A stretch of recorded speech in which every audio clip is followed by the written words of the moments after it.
You know something?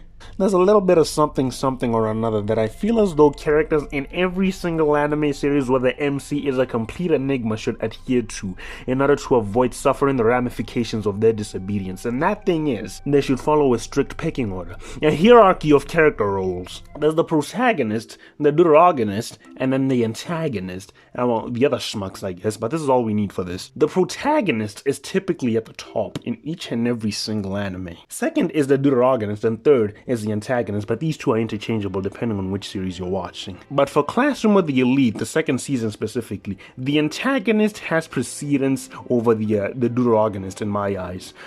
And it should have stayed that way. Simply thinking you can waltz in and topple down the system to rise above all is bound to get you obliterated into the goddamn cosmos, and that is the number one mistake this lad right here did.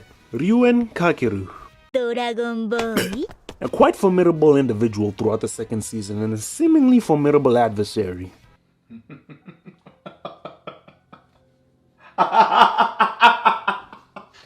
He made a grievous mistake that nearly cost him his life. He made himself far more relevant than he was in the previous season by prancing around the school and acting like he owns everything and everyone going about their daily school activities, indulging himself in what he loves, violence and being a deviant, fraudulent activity, defamation. This guy was out here breaking bones. You thought Kazuma was an advocate of gender equality?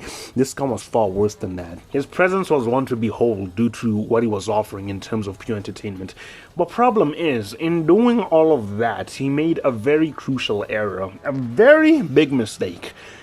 He thought he was the MC. Is this nigga serious? No, boy, lads and lassies. Our dear Dragon Boy received a rude awakening in the recent episode that he will never recover from. Ayanokoji Kiyotaka Kyopon showcased what it truly means to hold the position of an MC. He exercised his authority by beating up these goons and Ryuuen himself.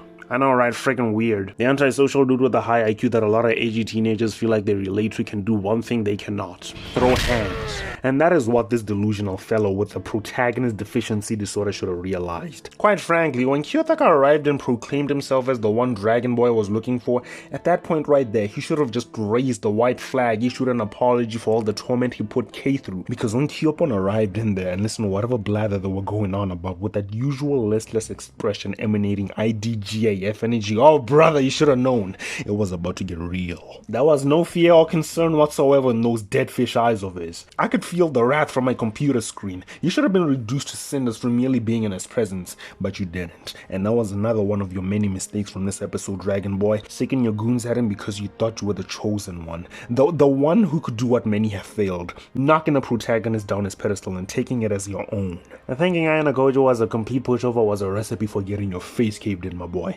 Don't you know it's not the overly aggressive ones you should be on the lookout for, but rather the quiet ones, the mysterious ones? Putting a guy in that hole, no biggie, right? So long as you're anticipating it, anybody can pull that shit off, right? Hell no! But this segment right here. Danger was upon you.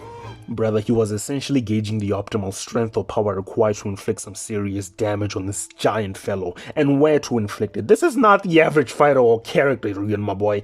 That point right there, it was time you woke up from your little delusions, Ryuuen, and listen to those sirens sounding off in your head, because this dude specializes in calligraphy and piano. Now, a little bit of information for you lads and lassies. Did you know that due to how much pianists and calligraphers utilize their hands in their daily craft, they are also well versed at throwing them? A good example is when he beat the living daylights out of our boy Albert Yamada. When a guy starts beating up the largest individual in your group, a guy that's 2 times his own size, without batting an eye, without huffing from exhaustion, taking a single hit while also dodging and blocking each and every single attack masterfully, and moving around like a professional, you should realize something is off, something is amiss. You should have been concerned and left everyone to die. You should have realized that this is not a superpower anime where you can miraculously power up by utilizing the rage within you. This is high school, my boy, and this boy is abnormal. You know that thing that Devil generally says at the beginning of his fights in Tekken 5?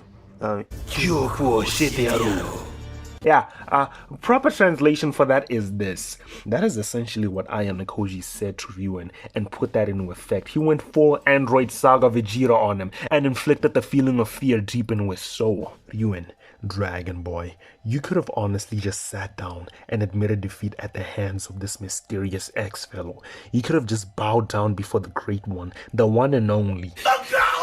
You should have been aware that you are not him. No. It has been established since the initial stages of this series that you are not the MC, sire. You should have ingrained that deep into the etches of your brain. Had you realized that you were simply a mere pawn on a chessboard, you could have been spared. Dragon Boy, you are not him. You're not that guy. Because he is.